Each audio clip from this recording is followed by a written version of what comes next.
ಅಣ್ಣ ನಂಗೆ ಚಾಕ್ಲೇಟ್ ತಿನ್ಬೇಕು ಅನ್ಸ್ತಿದೆ, 50 ರೂಪಾಯಿ ಇದ್ರೆ ಕೊಡು. ನನ್ನ ಹತ್ರ ಇಲ್ಲ ಮಗ, ನಿನ್ನ ಹತ್ರ ಇದ್ರೆ ಕೊಡು. ಹಾ ಸರಿ.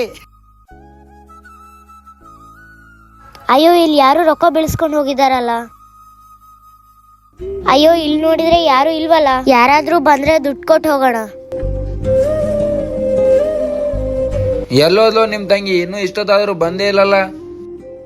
ಅಲ್ಲೋಡು, ಅಲ್ಲಿ ಕೂತಿದ್ದಾಳ ನೋಡು ಮಗ, ಬಾರ ಹೋಗೋಣ. ಹಾ ಸರಿ ಮಗ, ಬಾ ಹೋಗೋಣ. ಶ್ರೀರಕ್ಷಾ, ನೀನ್ ಚಾಕ್ಲೇಟ್ ತಗೊಂಡ್ ಮನೆಗೆ ಹೋಗ್ತಿದ್ಯಾ ಅಂದ್ರೆ ಇಲ್ಲೇನ್ ಮಾಡ್ತಿದ್ಯಾ? ನಂಗೆ ಎಷ್ಟೊಂದು ಭಯ ಆಗಿತ್ತು ಗೊತ್ತಾ? ಅಣ್ಣ ಅದು ಯಾರು ರೊಕ್ಕ ಬೆಳೆಸ್ಕೊಂಡು ಹೋಗ್ಯಾರಣ್ಣ. ಅಣ್ಣ ಅವ್ರು ಬಂದ್ರೆ ರೊಕ್ಕ ಕೊಟ್ಟು ಹೋಗೋಣ ಅಂತ ಇಲ್ಲಿ ಕೂತಿದ್ದೀನಣ್ಣ. ಅಲ್ಲ ಪುಟ್ಟ, ನಿಮ್ ಪಪ್ಪ ಎಷ್ಟಾದ್ರೂ ಕಷ್ಟಪಟ್ಟು ದುಡಿತಿರ್ತಾರ ತಾನೇ, ಈ ದುಡ್ಡನ್ನ ಅವ್ರಿಗೆ ಕೊಟ್ರೆ ಎಷ್ಟು ಖುಷಿ ಪಡಬಾರ್ದವ್ರು? ಅಲ್ಲ ಅಣ್ಣ, ನಮ್ಮಪ್ಪ ಒಂದಿನಕ್ಕೆ 300 ರೂಪಾಯಿ ದುಡಿಬೇಕಂದ್ರೆ ಎಷ್ಟೊಂದು ಕಷ್ಟ ಪಡ್ತಾರಲ್ಲ ಅಣ್ಣ. ಇನ್ನು ಈ 500 ರೂಪಾಯಿ ಬೆಳೆಸ್ಕೊಂಡು ಹೋಗಿರೋ ಅವ್ರು ಎಷ್ಟೊಂದು ಕಷ್ಟ ಪಟ್ಟಿರ್ಬಹುದಲ್ಲ. ಅಯ್ಯೋ ನನ್ನ 500 ರೂಪಾಯಿ ಎಲ್ಲಿ ಬಿದ್ದೋಯ್ತು? ಅಯ್ಯೋ ಅಣ್ಣ, ಅಣ್ಣ ನನ್ನ 500 ರೂಪಾಯಿ ಬಿಡಿಸ್ಕೊಂಡು ಹೋಗಿನಿ, ನೀವೆಲ್ಲಾದ್ರೂ ನೋಡಿದಾರ ಅಣ್ಣ? ತಗೊಳ್ಳಿ ಅಣ್ಣ ನಿಮ್ಮ 500 ರೂಪಾಯಿನ. ತುಂಬಾ ಥ್ಯಾಂಕ್ಸ್ ಅಮ್ಮ.